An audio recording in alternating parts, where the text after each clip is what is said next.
Today, I'm going to be continuing talking about the book, The Places That Scare You. And I'm going to pick up at chapter 14, which is titled Fresh Start. And this particular chapter is about forgiveness. And it is forgiveness that allows us to let go of the past and make a fresh start. That we forgive in the present what's happened in the past, so there is room to grow in the future. She uses an interesting phrase. She says, we forgive ourselves for being human. We can be very hard on ourselves. And even the slightest little, you might say, mistake, the slightest little error, and we can be very unforgiving and hard on ourselves. So you might say it's part of being human, holding on to things for years and years and years and decades and so forth, and continually generating bad feelings towards ourselves or towards other people. So in the book, she described a dying woman who had a lot of regret in her life. And so she was instructed by a Tibetan Lama that the most important thing for her to forgive is to forgive herself. And interestingly enough, she was given a practice very similar to Tonglen to visualize herself in front. And then think of the things that you regret, and then contact the underlying feelings of guilt, shame, confusion, remorse, and so forth, and breathe them in. She said you don't even have to give them a name, just the feeling. Breathe them into your heart, and then you exhale forgiveness. And then think of other people who have the same pain of regret and anger and holding on. And breathe in that. Now, I had not read this book before the class, and I had not heard of that Tonglen-like forgiveness practice, but it sounds very similar to one that I have given people to do. And I have had similar experiences with people that have been present. In fact, one program that I did, a woman said, after doing this short practice of visualizing yourself in front of you and then breathing in all the feelings that we have towards ourselves, whether it be anger or disgust or feeling hopeless and helpless and so forth. She said after one session, I've forgiven myself more in 5 minutes than I have in 35 years. And so forgiveness, it's an act of bravery. It's an act of opening our heart to ourselves, accepting ourselves, accepting what we have done, but also realizing that we aren't defined by our worst actions that we have done, and we're not defined by the worst actions we have done to other people. That because of our Buddha nature, we have inherent perfection and many other qualities that they may be in the seed stage, but they are there. She says this is a quote on page 82, forgiveness is a natural expression of the open heart, an expression of our basic goodness. And to go over this one more time,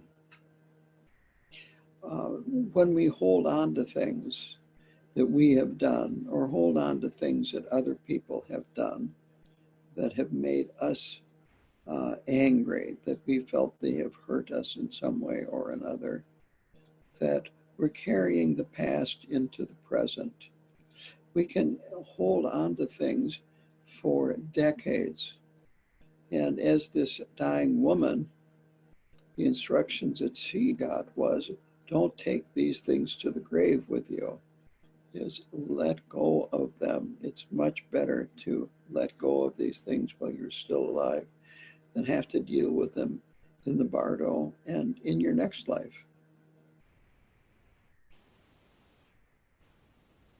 So forgiveness is being willing to go to these painful places, to visit these places that we have tried to, you might say, cover up, ignore, and so on. And in the meanwhile, they're totally affecting our lives in the present and the direction of where we will go in the future. So it's a short chapter, but it really is a very, very important chapter. When I do my forgiveness program, I like to talk about 3 different types of forgiveness, or 3 different aspects of it. The first is you forgive yourself for whatever it is that you're holding onto about actions that you have done. The second is to think about other people that you have hurt, that they perhaps are mad at you or disappointed at you and so forth, and visualize that person in front of you.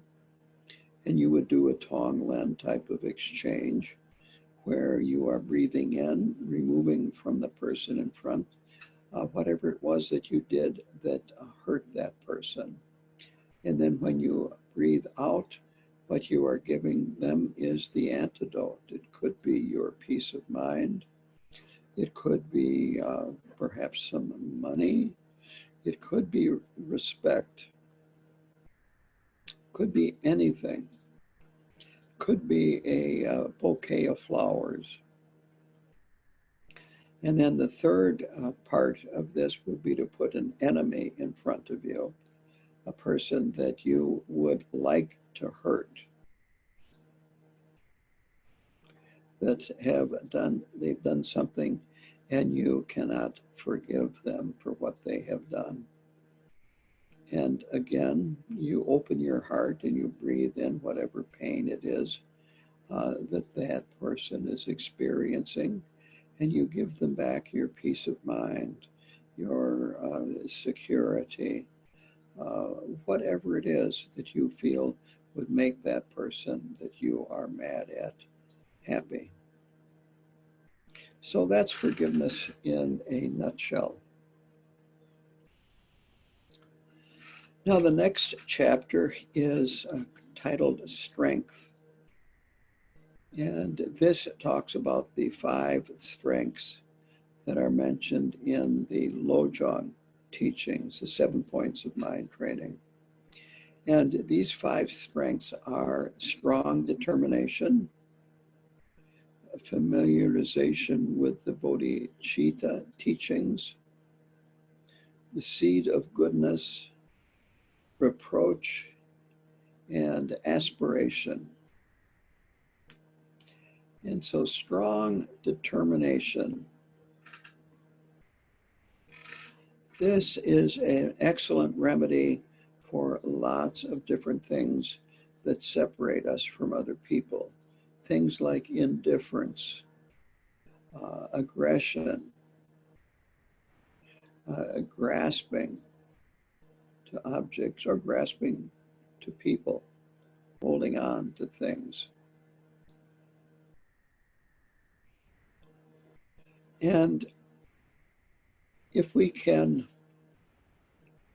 look within, look deeply, we can look in any discomfort that we feel as an opportunity to awaken, to learn things about ourselves and learn things about the world. This is about respecting whatever comes our way. Whether it be painful or pleasant, whether we want to get away from it or we want to grasp onto it, that whatever comes our way, we can use it in a positive manner to help us train in becoming bodhisattvas. The strong determination then means being determined to train in opening our mind,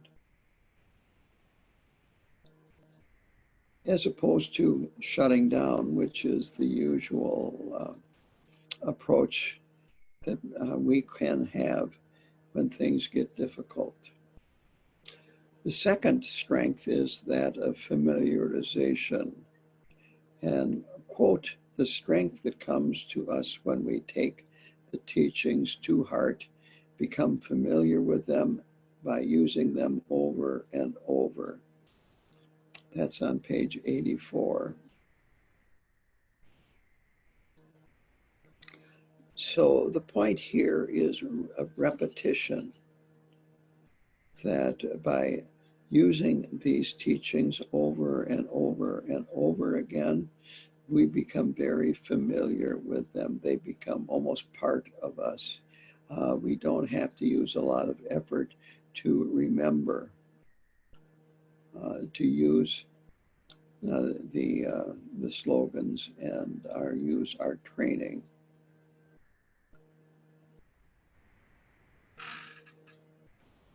She says, use whatever happens in your day to awaken your heart, to realize your connection to all beings.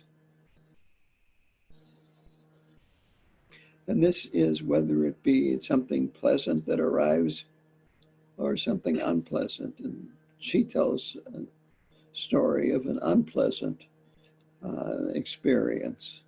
And it was about receiving a letter that was very critical of her actions. And it hurt her. It hurt Pema Chodron to read this letter. It was very personal and very specific. And she fell into her old pattern then of blaming others, and she got angry. She says she even was at the point of writing a letter back to the person that sent her the letter.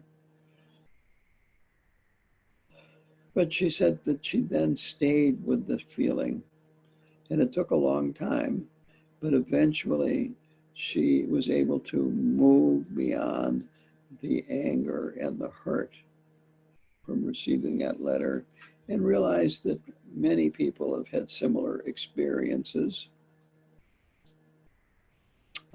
and been criticized by other people in a way that really hurt deeply. And with that realization, then compassion arose in her heart for her pain and the pain of others. So that's familiarization. Now, the seed of goodness.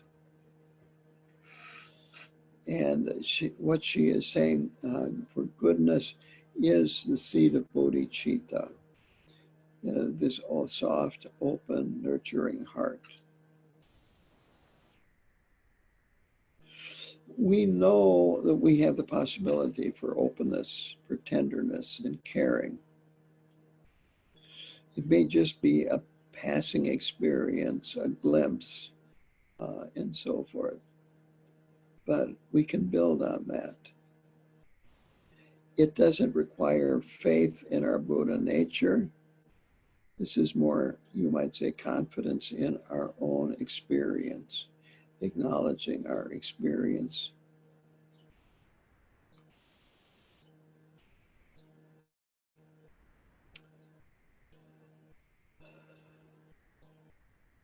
Build on that experience, she says. It doesn't require faith in our Buddha nature to do this. And she says that we water the seed by thinking of others, whether you are having a good day or a bad day, whether you are happy or whether you are unhappy. Either way, it's workable and we can use it for training.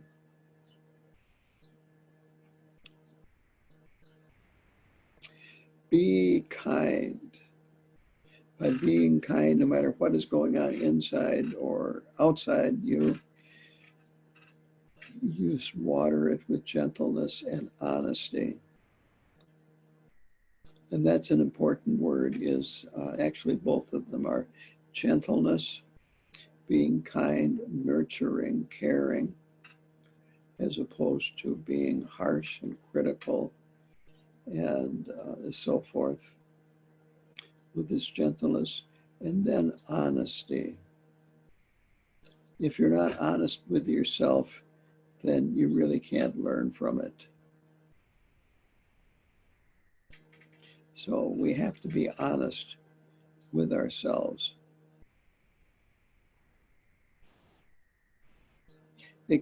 See, you might say, our warts, but accept them.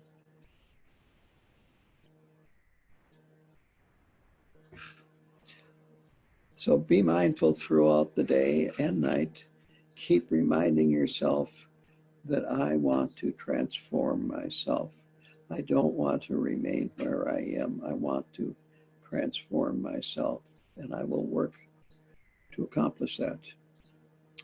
So the next one is reproach. And the way she describes this is that we need to be continually watching out for our ego to hijack us, hijack our training, and lead us in a negative direction, or a direction we do not want to go in. And she says it's really helpful to have humor when we're working with our ego.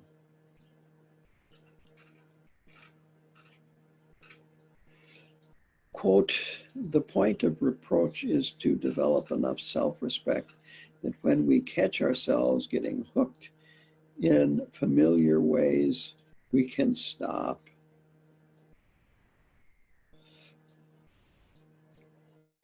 So it is this kind of loving, nurturing, somewhat humorous aspect of looking closely and seeing clearly. And then when you see your ego and are able to stop the, you might say, the latest story, ego story, to be grateful for being able to see it and stopping the train of thought.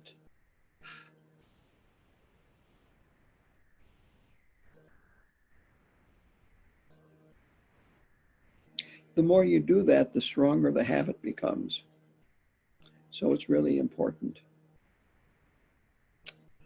The last one in this section is aspiration. And so she says, even if you can't act to benefit others, maybe you're feeling a little cowardly today, at least aspire to be able to benefit others in the future. We can aspire to have these 5 strengths. We can aspire to have the strength of a bodhisattva and the kindness and so forth. All of this is within us, it's just not developed yet.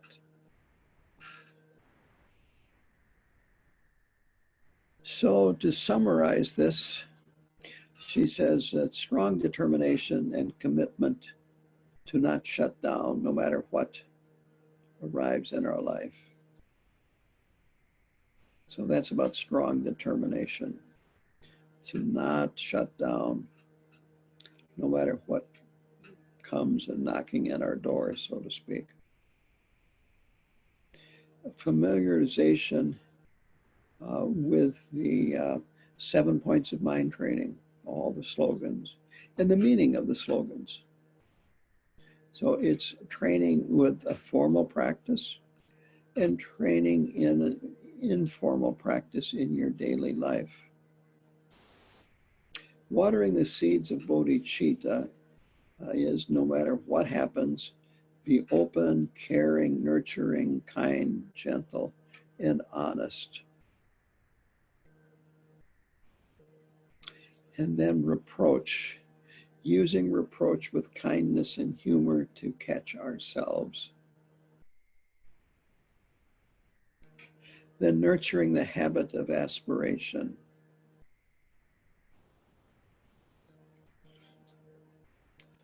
So continually make aspirations to be a better practitioner of mind training, to spend more time doing it, to see things more clearly, and so on and so forth. Aspiring that our wisdom and compassion increase. So that is the end of that chapter. Now, the next chapter, chapter 16, is the 3 kinds of laziness. So, and these are slightly different than the way I have presented laziness. It's not a problem, it's just a slightly different classification system. So the 3 types of laziness are comfort orientation, loss of heart, and as her phrase is, couldn't care less. What's important is that we make friends with them. We get to know them well. When we do that, it takes their power away. Their power lies in us not looking deeply. Their power lies in us running away from them, being afraid of them, or giving in to them, letting them control us. Comfort orientation is, she says, a good way to see if or tell if you have this type of laziness is, do you get upset at inconvenience? Like having to wait in a line or hold on. You're on the phone and they put you on hold. And the problem with this is it makes us dissatisfied. Life could always be more convenient. There's no question about that. But they haven't removed inconvenience from life, and they never will. And this type of laziness keeps us from experiencing life in its full variety and intensity. You might say the colors. Instead of bright colors, you have dim colors. So it's important to see when you are having a problem because of orientation towards comfort. The next is loss of heart. And I would define this as hopelessness and the poor me mentality. On page 90, there's this quote, we have forgotten how to help ourselves. We lack insight into what would bring us true relief. Your inner critic is constantly telling you how bad you are. And this is a combination of what I would call self-deprecation and also what I call couch potato, just laying around.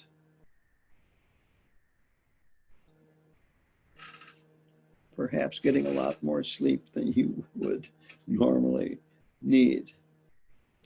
And the third type of laziness is couldn't care less. That is, could not care less. Resentment is a red flag for this one. If you're feeling resentment, then you have this type of laziness. And she says it's similar to loss of heart, but it's much harder. That with loss of heart, there's still a little bit of softness and vulnerability with the heart. But here, the heart is aggressive and defiant.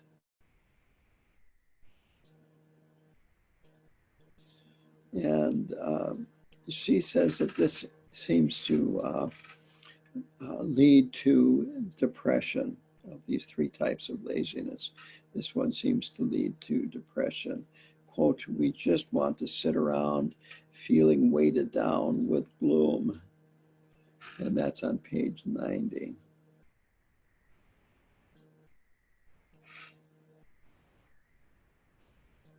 What happens is that you start thinking about it, thinking about what it is that's irritating you, what it is that you're upset with, thinking about the anger that you have, or thinking about poor me, poor me, poor me, and so on and so forth. And your thoughts just magnify what you're feeling and reinforce it.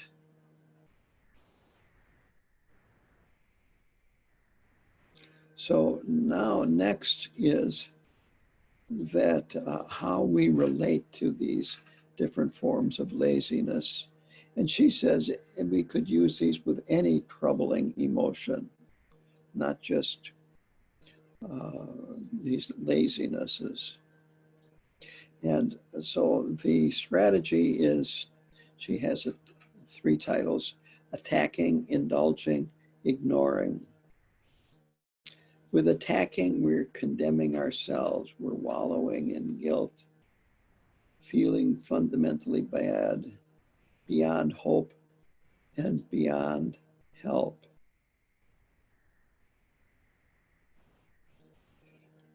Indulging is just justifying the emotion, saying to yourself or other people, this is the way I am. Or if you had experienced what I have, you would be the same way. So you have that inner critic there that you might say is explaining everything. And it's just indulging in the emotion. You might say wallowing in it. It's good. The third one is ignoring. And she uses the word disassociate, to space out or to go numb. And this is where you don't even try to look within to see what's going on. We know we're miserable, but we don't know why we're miserable. We might engage in denial. We don't want to look too closely at what we are doing because we figure that it's just a mess.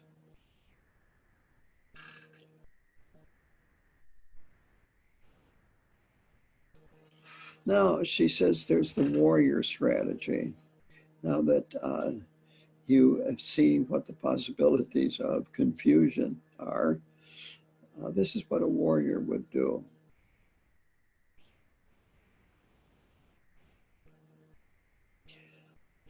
To fully experience whatever it is that's going on in our life that we have been resisting and tried to avoid experiencing.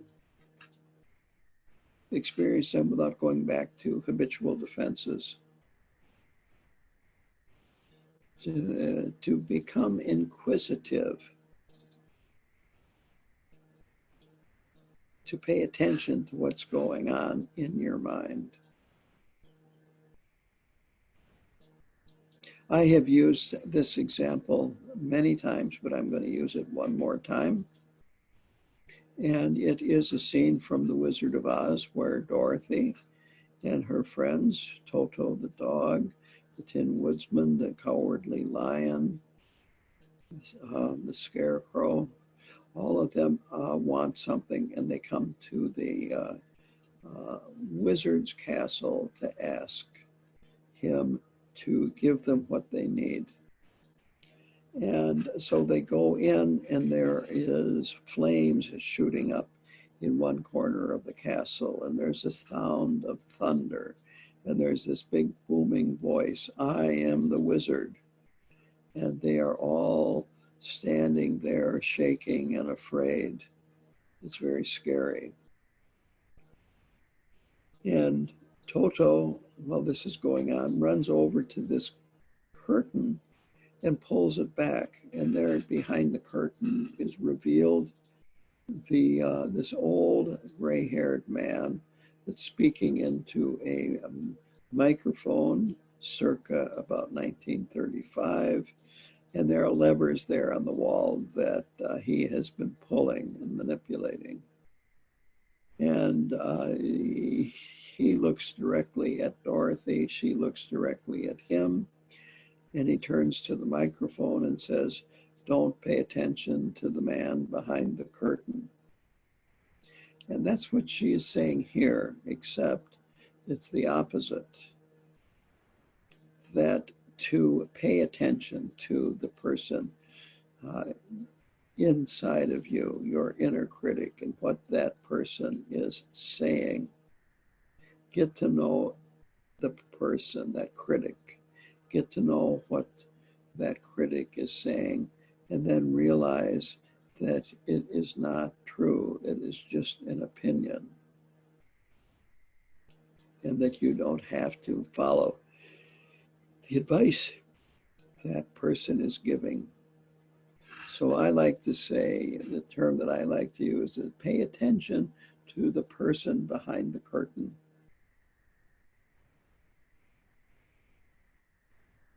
So when resistance arises, don't resist the resistance. Touch it with care, tenderness. Treat it like a loving mother would treat her child. Have the intention to lessen ego clinging and increase wisdom and compassion. That's really what all of this is about, is increasing our wisdom and our compassion and lessening our ego clinging. This, of course, flies in the face of samsaric logic. Samsaric logic is, if it's not working, do more of it.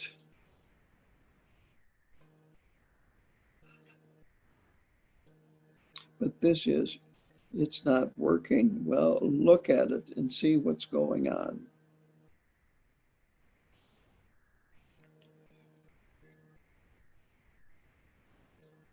It's always good to observe the thoughts that are going through our head when we are feeling stuck.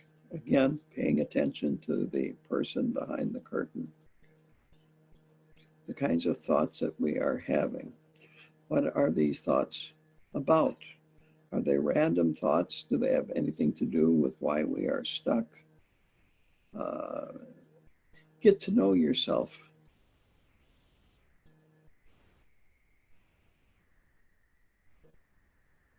Get to do a little analysis with these three types of laziness and these three strategies.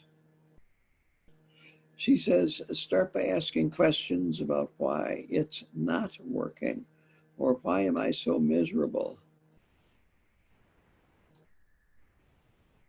Then you've got a chance to follow the warrior instructions, to follow these slogans and mind training, to stay with the tenderness and not harden. And finally, she says, when laziness is released, there's tremendous energy there. And my experience is that it takes a lot of energy and effort to be lazy. And that's why when it's released, there's a lot of energy there. It takes effort and energy to keep things, you might say, swept under the carpet, to deny things, or to have this constant anger and resentment towards ourselves or others and so forth.